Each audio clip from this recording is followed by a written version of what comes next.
Well, hello there, everybody. Welcome to my first ever YouTube video. Yeah, so I decided to, on a whim, create a YouTube channel, you know? I talk to myself a lot, so I figured why not talk to a camera?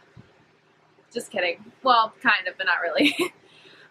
Anyway, so my first YouTube video is going to be what it was like being a PhotoPass photographer at Walt Disney World. There are lots of videos out there about what it's like to be a cast member, what it's like to be a CP, what it's like to, you know, work for Disney. There's lots of those videos out there. I just didn't feel like there were very many videos out there about what it was like to be a PhotoPass photographer. There were a couple good ones that I really enjoyed to watch before I actually got into my role, but I feel like, you know, some things were missed out and I was located in a different location than they were. So your experience is definitely specific to your location. So yeah, I mean, I kind of just wanted to talk about what it was like to be a PhotoPass photographer in Epcot at Walt Disney World. Like I said, I was stationed in Epcot, so my experiences in Epcot were probably a lot different than someone that was a photographer in Magic Kingdom. Excuse me. So, but yeah, if you're watching this because you're going to be a future PhotoPass photographer, then congratulations! It's a great role. It's a lot of work, it's a lot of fun, and it's also really rewarding. But yeah, so I really hope that I can help you out, that I can teach you something and give you any information that you may need. Okay, so first things first, training. So PhotoPass photographers, like the role of a PhotoPass photographer, we go through the most training out of any other role at Walt Disney World besides like entertainment or very specific difficult engineering roles. PhotoPass training is about a month long. No, I'm not kidding. My particular program was January through May. I was spring 2018, so January through May. And I started training on January 24th, I think, or like it was like January 20 something. And I ended training, I got character trained on February 16th. So that was my last day of training. So there is a lot of training that you as a PhotoPass photographer have to go through, but trust me, it's very thorough, it's very slow, they take it easy on you. It's not like they shove a camera in your hand and say go take pictures. They don't do that at all. They definitely make sure you know what you're doing before you get out there. You do not have to have any photography experience at all. I had very basic knowledge. I was a photographer for my university. I mean, I still kind of am, but I honestly didn't know like ISO or like those fancy things, you know, aperture, you know, shutter speed, things like that. I had no idea. I just went out and took pictures. I knew my camera. I shoot Canon. You should know Disney shoots Nikon, so that was kind of a big adjustment as well. But trust me, the training is very thorough. So you have to do day training first, which is basically whatever park you're in, you have an icon. So for example, Epcot's is Spaceship Earth, Magic Kingdom is Cinderella Castle, Hollywood Studios is the Tower of Terror and the Chinese Theater, and Animal Kingdom is the Tree of Life. Before you do any of that, you do have indoor training where it's 3 days. You are taken to a classroom that is off Walt Disney property, and they basically sit you down. They teach you the logistics of the camera, all of the settings, how to work the camera, the PDA, which is the thing attached to your hip where you scan the magic bands with. You know, literally anything you need to know about the camera, they teach you in that training. Everything about Memory Maker, which is the big photo package that Disney offers for people to buy their photos.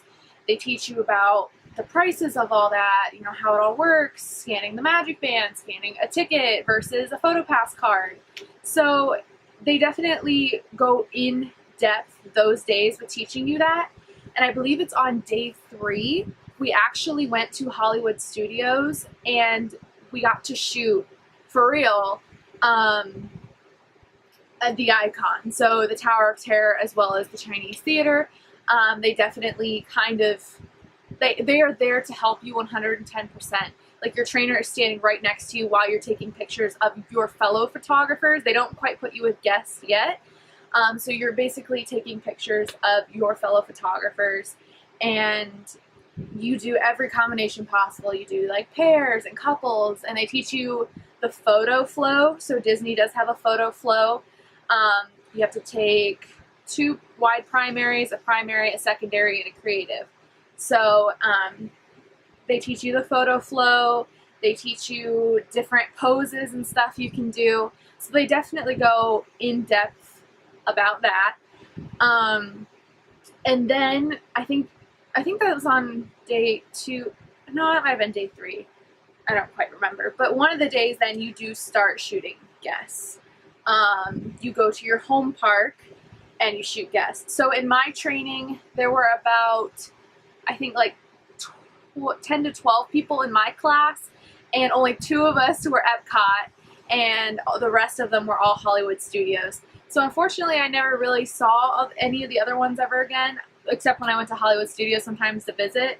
But yeah, so there was only 2 of us that are Epcot, but you do that training with people from all the parks that are located in all the parks. So back to what I was saying before, then you go to your home park and you do day icon training. So basically you have a trainer there that is also, their home park is Epcot or wherever you are, and they teach you how to do the photo flow and shoot the big icon in your park. So mine again was Spaceship Earth.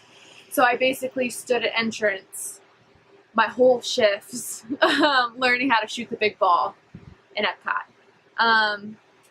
And you do that for about 2 weeks, honestly. You do day icon training. So all of your shifts are during the day.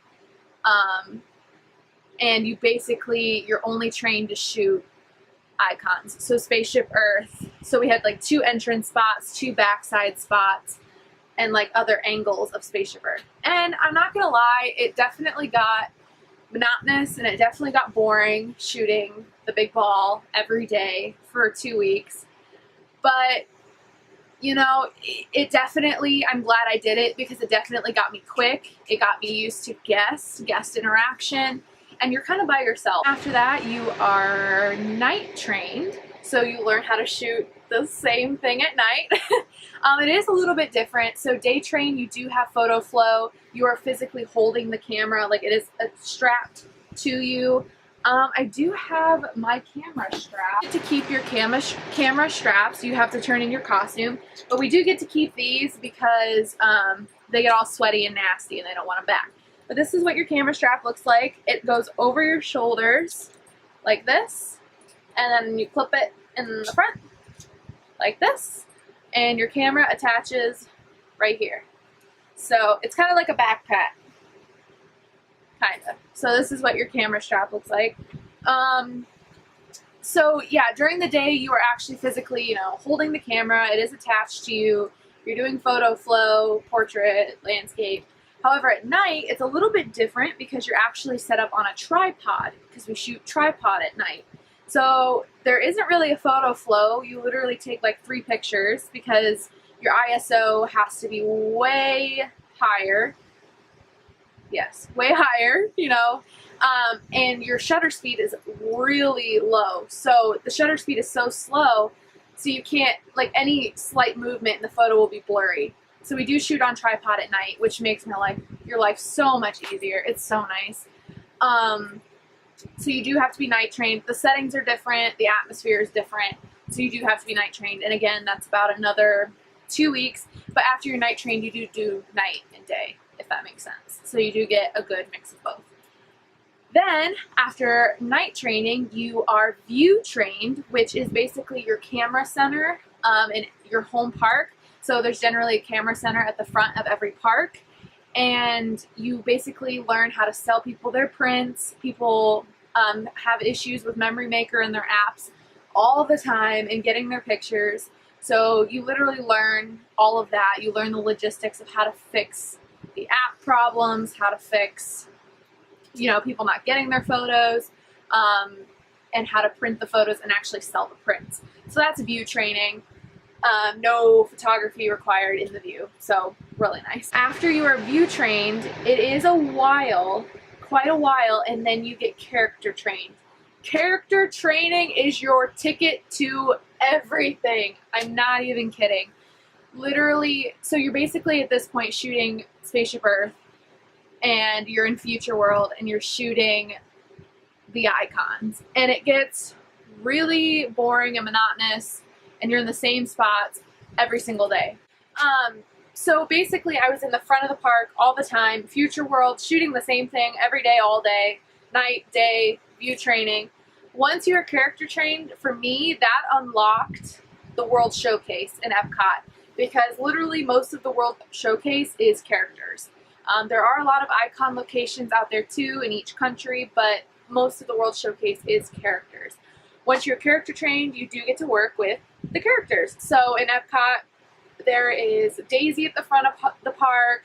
There's the character spot where you can meet Mickey, Minnie, and Goofy and friends, which is indoors. Oh, also being character trained unlocks a lot of indoor locations, so that is great. You know, there's Donald in Mexico. There's the Sommerhus in Norway where you can meet Anna and Elsa. You know, Snow White, Aurora.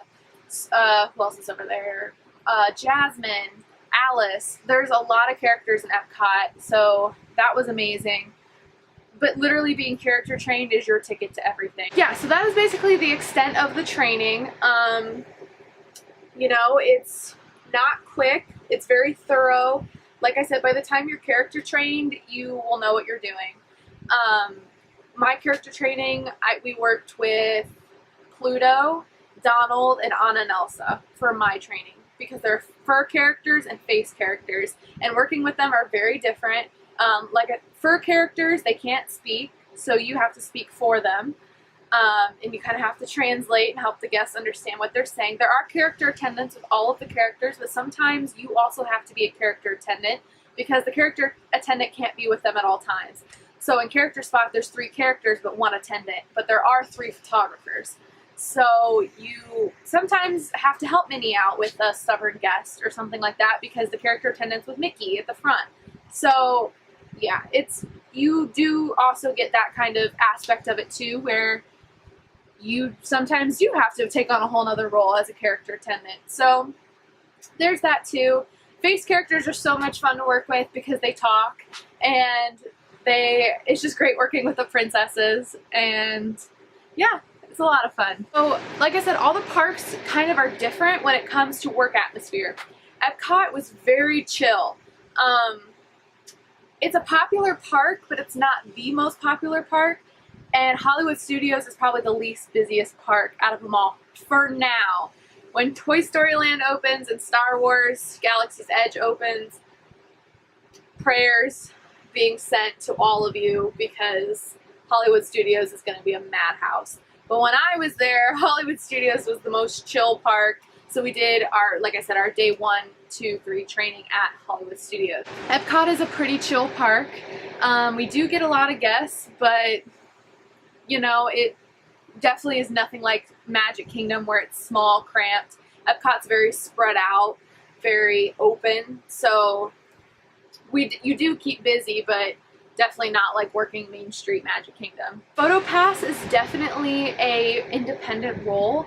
You don't really see your coworkers very much, because you kind of are on your own. You're out there, you get an assignment, and you're taking pictures out there kind of by yourself. It's just you and the guests. Sometimes, you know, let's say you are in character spot and there's 2 other photographers in there. Like, you know, you can talk to them. You're taking pictures of Minnie Mouse or Mickey or Goofy. That is your main priority, not to talk. You can't really conversate with your coworkers. It's not like quick service food and beverage where you're all cramped in one small area, you know, making food together or that kind of thing, and you talk to each other all the time. You're literally like this close to your coworkers all the time. My roommate, she's quick service food and beverage in Tomorrowland, and she's like, if you don't like bump into people every 2 seconds, then you're not doing your job right, or something like that. So it's definitely nothing like that. You see your coworkers on your break, you know, when you take your breaks. that kind of thing. But PhotoPass is a pretty independent role, so I did make a lot of friends, and I loved most all of my coworkers, but it is a very independent role. Some issues, this goes with all roles, but sometimes I did have a couple issues with leadership and your leaders or coordinators, but that pretty much goes with any role, you know. There are great coordinators and leaders out there, and then there's some not so great ones. So you kind of just have to keep your head low and kind of just do your thing. Be happy, you know, have fun. Don't really worry about pleasing anyone, and just do you, girl, do you. So hours wise, my average was about 35 to 40, a little over 40 hours a week. I mainly got like anywhere from 35 to 40 hours a week. So I got my role paid $10 an hour, and I got 35 to 40 hours a week.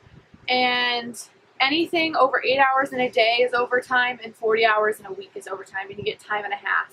But it was really, I did get overtime quite a bit, but it was mainly because of long shifts, not per se over 40 hours a week. The really awesome thing about PhotoPass is you get the same 2 days off every week. Most other roles, you know, your 2 days off change every week or so. Like, you may have Monday, Thursday off one week, and then the next week you have Tuesday, Friday off. You know, it kind of changes. PhotoPass, you have the same 2 days off every week, forever. So I had Tuesday, Wednesdays off. That was my weekend. So Monday was my Friday. I really enjoyed having Tuesday, Wednesdays off because the parks weren't generally as busy Tuesdays and Wednesdays. So it was kind of awesome to go to the parks and it not be too crowded. Also, payday was Thursday, so my last day off was Wednesday, and then I went back to work and got paid. So that was kind of nice. But yeah, I liked having Tuesday, Wednesdays off. Some of my other coworkers had Wednesday, Thursdays off, or Mondays and Tuesdays. Generally, as a CP or part-time, you do get the beginning of the week off because it's the full-timers that bid for the weekends off.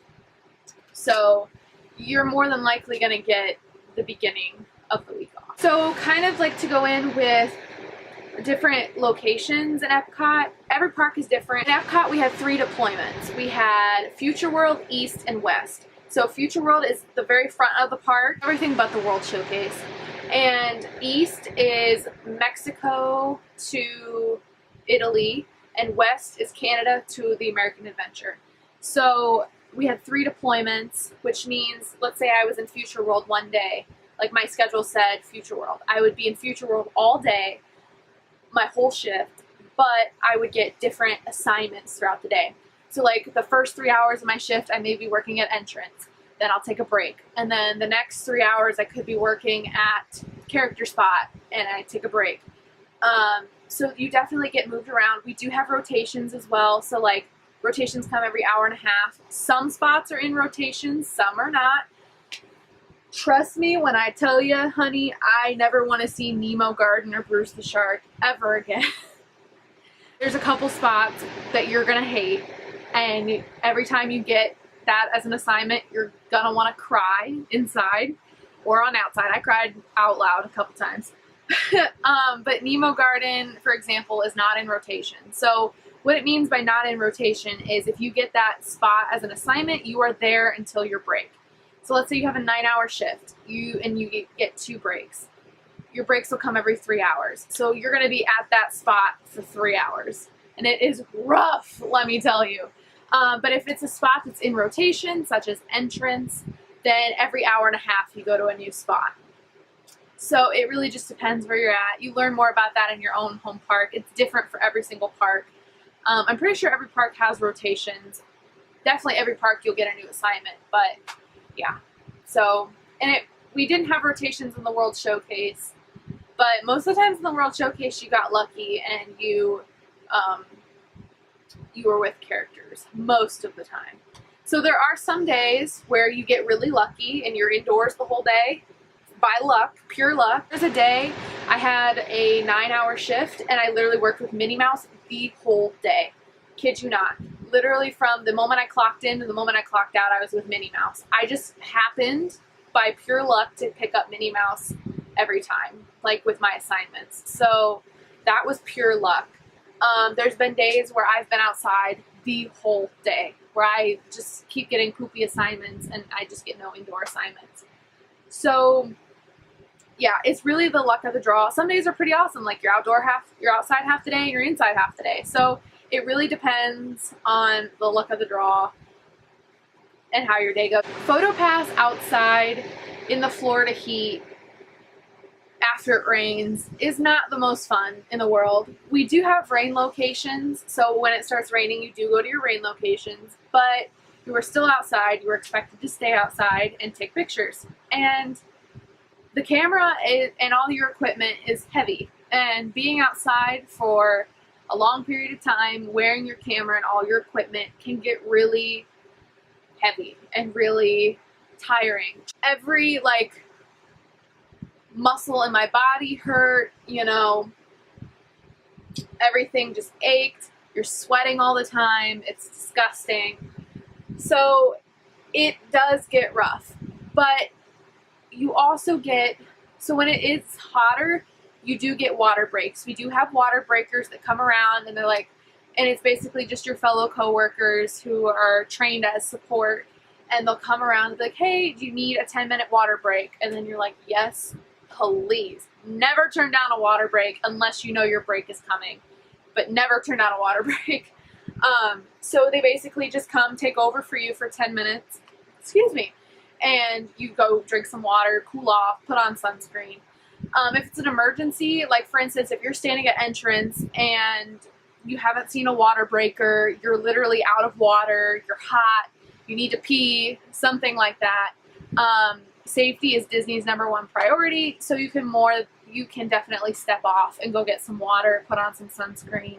Just definitely let someone know. So like at entrance there's 2 people, let your other photographer know, like, hey, I'm stepping off, I'm going to get water. If a support does come through and it's like, oh, where'd this photographer go, you know, they can say, oh, they went to go get something to drink.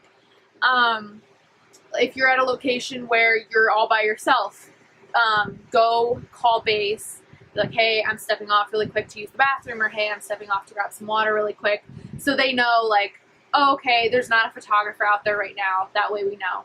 So definitely just communication. You're more than welcome to step off and get water. Now, don't make it a regular thing where like every 15 minutes you're stepping off to get water, because then they will get suspicious. You know, but like on a hot day, like every half hour is acceptable, like every 45 minutes. So you can definitely step off and get water. It's not like you're stranded outside the whole day. But yeah, I honestly think I covered everything that I wanted to cover. PhotoPass is a very coveted role at Disney, so don't take it lightly that you were chosen as PhotoPass, because the waiting list for people not doing a college program that just like want to apply for part-time is like 6 months long. Once you're in PhotoPass, it's pretty easy to stay in PhotoPass. It's different for everybody, but it's pretty easy to transfer to part-time or full-time if you're already in it. But it's hard to get into PhotoPass from the outside. Even CPs or college participants, college programmers, like it's hard to get PhotoPass. The 2 hardest roles to get are 3, I guess. Entertainment, like a character performer, character attendant, and PhotoPass. Those are like the 3, and sometimes guest relations, but those are like the 3 hardest roles to get. Because there's not always a wide need for people in those roles, you know, because once people are in those roles, they want to stay in those roles. So those spots stay capped off. So be very proud that you are a PhotoPass. Yes, the job did suck sometimes, and there were some times that I was like, why the hell can't I be merchandise inside all day? Or quick service food and beverage in the air conditioning, you know? Like my roommates, they were quick service food and beverage, culinary, and merchandise. So they were all inside for their whole shift. Like their whole shifts were inside. Oh my gosh, tan lines. Nothing beats a PhotoPass tan line, let me tell you. PhotoPass ombre, we called it. But, you know, and there's some days you're standing out in the sun and you're just looking at Spaceship Earth and you're just like, I've taken thousands of pictures of this ball today. Like, I just want to go home. But then you also realize you're literally capturing memories for people that are going to last a lifetime. And people are going to frame these pictures and hang them on their living room wall. People are going to make canvases out of these. Like, these are memories that they're never going to forget. It was their daughter's first time meeting Mickey Mouse and you're taking pictures of it. Like, that's something it's priceless. You can't put a price on capturing those memories for those people. And it was definitely rewarding. It was very rewarding to, like I said, capture those memories for those people and, you know, give them something that they're never gonna forget. You know, there are difficult guests, there are rough days, let me tell you, but you just gotta think you're working at the most magical place on earth and you're making magic for people. So as hard as it was sometimes, it was just really rewarding to see that little girl smile on her face while she's meeting Mickey Mouse or Goofy. So yeah, I hope I answered any questions you may have about the PhotoPass roll. Best of luck to you if, like I said, you're watching this because you got PhotoPass and you have questions. If you have more questions, please feel free to comment down below and I'll try to answer any questions that maybe I didn't answer in this video. But yeah, thanks so much for watching. I hope to be making more videos here soon. So exciting. I'm very excited to see where this YouTube roll life thing goes. I didn't vlog any of my DCP. I didn't get on that trend. My roommate was a vlogger, so kind of let her do the vlogging. I'll actually link her YouTube down below if you'd like to see some of her vlogs of our DCP. But yeah, so thank you guys so much for watching, and I'll see y'all in the next one. Bye!